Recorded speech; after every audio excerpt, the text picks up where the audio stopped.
Dear 11th students, இங்க பாரு, his bro is deeply lined with thought, his head is highly doomed. His coat is dusty from neglect, his whiskers are uncombed. He always his head from side to side with movements like a snake. And when you think he is off asleep, he is always wide awake. இந்த ஸ்டென்ஸாவை பொறுத்த வகையில் poet என்ன செய்கிறாரு அப்படின்னு சொன்னால், அந்த மெகாவிட்டியினுடைய அந்த பாடி description, அதனுடைய உடம்பை என்ன செய்கிறாருன்னா சொல்கிறாரு, தோற்றத்தை டிஸ்கிரைப் பண்ணுறாரு. கிஸ் ப்ரோ அப்படின்னு சொன்னால் இந்த இடத்துல ஐப்ரோ எப்படி இருக்குதுன்னு சொன்னால், is deeply lined with thought. அதனுடைய ஐப்ரோ எப்போவுமே அப்படியே டீப்பாக அதே நேரத்தில் லைன் பண்ண மாதிரி இருக்கும். எந்த நேரமும் திங்கிங்கில் இருக்கிற மாதிரியே இருக்கும், சிந்தனையில் இருக்கிற மாதிரியே இருக்கும். His head is highly domed. அதனுடைய தலை எப்படி இருக்குன்னு சொன்னால் highly domed. His coat is dusty from neglect. இந்த இடத்துல ஹிஸ் கோட் அப்படிங்கக்கூடியது வியரிங் கோட்டு கிடையாது, அந்த உடுத்துவோம் இல்லையா, நம்ம போடுவோம் இல்லையா, அந்த கோட்டு கிடையாது. இது இந்த இடத்துல எதை மென்ஷன் பண்ணுது அப்படின்னு சொன்னால், அதனுடைய உடம்புல இருக்கக்கூடிய அந்த ஹேர் இருக்குது இல்லையா, அதை சொல்லுது. அது எந்த நேரம் பார்த்தாலும் எல்லா இடத்துக்கும் வருது இல்லையா, டஸ்டியாக இருக்குமா. அதான் அந்த his coat is dusty from neglect. His whiskers are uncombed. இந்த இடத்துல விஸ்கர்ஸ் அப்படின்னு சொன்னால், அந்த கேட்டுக்கு அந்த முடி இருக்கும் இல்லையா, மீசை, அந்த முடியை மென்ஷன் பண்ணக்கூடிய வேர்டு தான் இது, விஸ்கர்ஸ். அந்த மீசை முடிகள் எப்படி இருக்குன்னு சொன்னால் அன்கோம்டு, இர்ரெகுலராக அப்படியே களைஞ்சு போய் இருக்குமா. அன்கோம்டு சீவாமல் இருந்தால் எப்படி இருக்கும் அந்த மாதிரி இருக்குமா அதனுடைய மீசை முடியை. He always is head from side to side with movements like a snake. அதனுடைய மூமெண்ட்ஸ் ஃபுல்லாகவே பார்த்தீங்க அப்படின்னு சொன்னால் ஒரு ஸ்னேக் மூவ் ஆனது போல தான் இருக்குமா. அதனுடைய ஆக்டிவிட்டீஸ், அதனுடைய மூமெண்ட்ஸ் ஃபுல்லாகவே, அந்த மெகாவிட்டி, அந்த மிஸ்ட்ரி கேட்டினுடைய மூமெண்ட்ஸ் ஃபுல்லாகவே ஸ்னேக் மாதிரியே இருக்குமா. இந்த லைன் அண்டர்லைன் பண்ணிக்கோங்க. He always his head from side to side with movements like a snake. இது அண்டர்லைன் பண்ணிக்கோங்க. இந்த லைன் கொடுத்து ஃபிகர் ஆஃப் ஸ்பீச்னு கேட்டால் சிமிலின்னு எழுதிரு, SIMILE, சிமிலி. அடுத்து பாரு, and when you think he is off asleep, he is always wide awake. சில நேரம் அது அப்படியே கண்ணை மூடி இருக்குமா. நீ பார்க்கும்போது என்ன நினைப்ப அப்படின்னு சொன்னா, அந்த மெகாவிட்டி தூங்குது அப்படின்னு நீ நினைப்ப, ஆனால் அது அரை தூக்கத்தில் இருக்குமா. Half asleep, he is always wide awake. அரை தூக்கத்தில் இருக்கும், அதே நேரத்தில் அலர்ட்டாக இருக்குமா. தூங்கும்போது கூட அலர்ட்டாக தூங்குமா அந்த மிஸ்ட்ரி கேட். அதனால தான் பிடிபடாமலே அலையுது. எவ்வளவோ முயற்சி பண்ணுறாங்க, ஆனால் அந்த மிஸ்ட்ரி கேட், அந்த மெகாவிட்டிங்க கூடிய அந்த மிஸ்ட்ரி கேட்டு பிடிபட மாட்டேங்குது. அது காரணம் இதுதான், எப்பவுமே அலர்ட்டா இருக்குமா.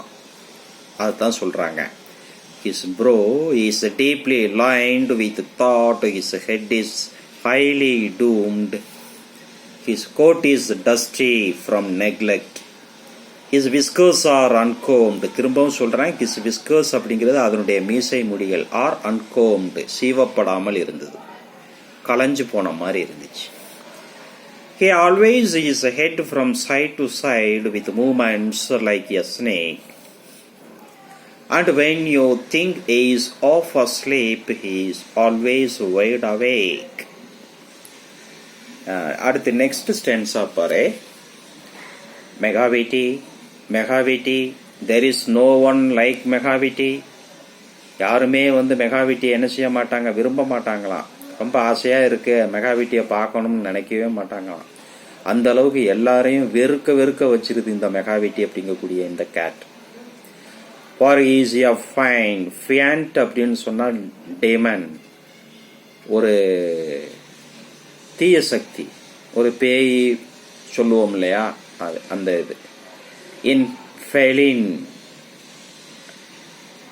ஷேப், பூனை வடிவத்தில் இருக்கக்கூடிய ஒரு தீய சக்தி, ஒரு தீய ஆவி எது அப்படின்னு சொன்னா இந்த ஃபேண்ட் அப்படிங்கக்கூடிய மிஸ்ட்ரி கேட். ஓகேவா? எ மான்ஸ்டர் ஆஃப் டிப்ரவிட்டி. டிப்ரவிட்டி அப்படின்னா என்னது அப்படின்னா ஈவில் குவாலிட்டி, தீய குணநலன்கள் நிறைந்தது. ஓகேவா? அப்போ for he is a pant in feline shape, பூனை ஷேப்ல இருக்கக்கூடிய ஒரு பேய், பேய் மாதிரி தீய சக்தி எது அப்படின்னு சொன்னா அந்த மெகாவிட்டி. எ மான்ஸ்டர் ஆஃப் டெப்ரவிட்டி. டெப்ரவிட்டி அப்படின்னு சொன்னா என்னதுன்னா evil quality, full of evil qualities அந்த மெகாவிட்டிக்கு இருக்குது. 0.1% கூட ஒரு நல்ல எண்ணங்கள் நல்ல செயல்கள் அதுகிட்ட நாம எதிர்பார்க்க முடியாது. அது ஃபுல்லா அழிக்க பிறந்த மாதிரியே இருக்குது. ஓகேவா? You may meet him in a by street, you may see him in the square, but when a crime is discovered, then McAvity is not there. நீ அதை எங்க பார்த்தாலும் சரி, அது ஒரு இடத்துல வந்து கிரைம் பண்ணுது அப்படின்னு சொன்னா அந்த கிரைமை வந்து கண்டுபிடிச்சிருவாங்க. அந்த கிரைம் கண்டுபிடிச்சு அந்த கிரைம் நடந்த ஸ்பாட்டுக்கு போகும்போது தென் மெகாவிட்டி இஸ் நாட் தேர். அந்த மெகாவிட்டி என்ன செய்யாது, அங்க இருக்காது இல்லையா? அப்போ மெகாவிட்டி there is no one like Megavity, for he is a faint in failing shape, a monster of depravity. You may meet him in a by street, you may see him in the square, but when a crime is discovered, then Megavity is not there. ஓகேவா? பாரு, அடுத்து பாரு. He is outwardly respectable. They say he cheats at cards. And his footprints are not found in any file of Scotland Yards. And when the lord is looted, or the jewel case is refilled, or when the milk is missing, or another pig's been stifled. Pare, he is outwardly respectable.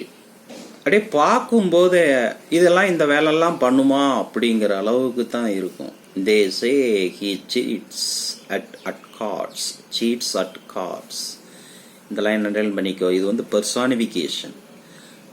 Identify the figure of speech அப்படின்னு கேட்டாங்கன்னா இந்த இது வந்து என்னது? They say, இங்க பாரு, he is outwardly respectable. They say he cheats at cards. இந்த மாதிரி கொடுத்து ஃபிகர் ஆஃப் ஸ்பீச்னு கேட்டாங்கன்னா personification. And his footprints are not found in any file of Scotland Yard's. அதாவது எங்க கிரைம் நடந்தாலும் அந்த ஸ்காட்லாண்ட் யார்டு போலீஸ் போயிருந்தாங்க, ஃபிளைங் ஸ்குவாடும் போயிருந்தாங்க. போனாலுமே எந்த விதமான ஃபுட்பிரிண்ட்ஸும் வந்து அவங்க கையில சிக்க மாட்டேங்குது. ஓகேவா? அப்ப எந்த விதமான ஃபுட்பிரிண்ட்ஸும் அந்த ஃபுட்பிரிண்ட்ஸும் இல்லாம அந்த கிரைமை பண்ணி முடிச்சுட்டு அது என்ன செஞ்சிருதுன்னா போயிருது. And when the ladders looted, ladders அப்படின்னா கபோர்டு, நம்ம வீட்டில் அந்த பொருட்கள்லாம் வச்சிருப்போம் இல்லையா? இப்போ கிச்சன்ல வந்து கபோர்டு இருக்கும், ஹால்ல கபோர்டு இருக்கும், ட்ரெஸ் வச்சுக்கிடுறதுக்கு, கிச்சன்ல வந்து அந்த க்ரோசரி ஐட்டம்ஸ்லாம் வச்சுக்கிடுறதுக்கு கபோர்டு இருக்கும்ல, அந்த மாதிரி கபோர்டு, அதான் ladders.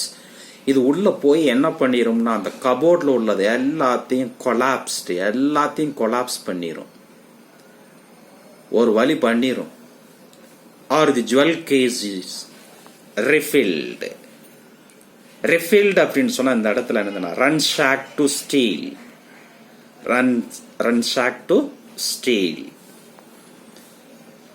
or when the milk is missing or another pigs being stifled. Pigs அப்படின்னு சொன்னாலே என்னதுன்னா பிக்னிஷ் டாக் அப்படின்னு அர்த்தம். பிக்ஸ்னா என்னது? பிக்னிஷ் டாக். ஸ்டிஃபில்ட் அப்படின்னு சொன்னா என்னதுன்னா suppress someone from acting. Suppress someone from acting. Dear students, next வீடியோவில், அதாவது நெக்ஸ்ட் கிளாஸில் இதில் இருந்து நம்ம திரும்ப ஒரு தடவை நம்ம பார்த்துருவோம். ஓகேவா? இப்போ பார்த்த வரைக்கும் திரும்ப ஒரு தடவை ரீகலெக்ட் பண்ணி பாரு. ஓகேவா? பாய்.